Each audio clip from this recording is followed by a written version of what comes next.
శ్లోకము 8 రసోహమప్సు కౌంతేయ ప్రభాస్మి శశి సూర్యయోః ప్రణవః సర్వవేదేషు శబ్దః ఖే పౌరుషం నృషు. కృష్ణుడు ఇక్కడ దేవుడు ఎక్కడో దూరంలో ఉన్నాడని కాదు, మన చుట్టూ మన జీవితంలోనే ఉన్నాడని చూపిస్తున్నాడు. నీటిలో ఉన్న రుచిని నేనే, చంద్రుడు సూర్యుడిలో ఉన్న వెలుగును నేనే, వేదాల్లో ఉన్న ఓం శబ్దాన్ని నేనే, మనుషుల్లో ఉన్న ధైర్యాన్ని నేనే. జీవితం పనిచేసే ప్రతి క్షణంలో భగవంతుడే పనిచేస్తున్నాడు.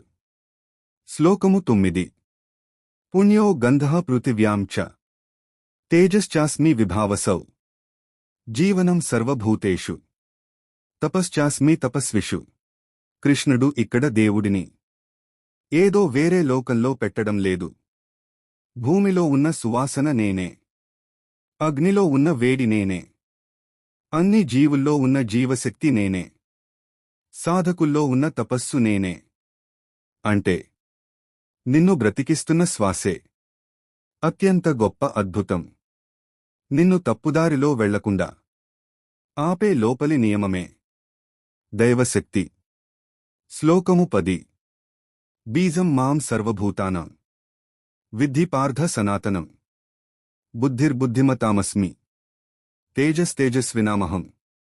కృష్ణుడు ఇక్కడ చాలా ఆత్మీయంగా చెబుతున్నాడు. అన్ని జీవుల్లో ఉన్న మూలబీజం నేనే, తెలివైన వారిలో ఉన్న బుద్ధి నేనే, శక్తివంతులలో ఉన్న శక్తి నేనే. అంటే మీ లోపల ఉన్న మంచి సామర్థ్యం మీ సొంతం మాత్రమే కాదు. మీరు ఏ విషయంలోనైనా బాగా ఉన్నారా? అది మిమ్మల్ని అహంకారానికి తీసుకెళ్లకూడదు, భగవంతుని దగ్గరకు తీసుకెళ్లాలి.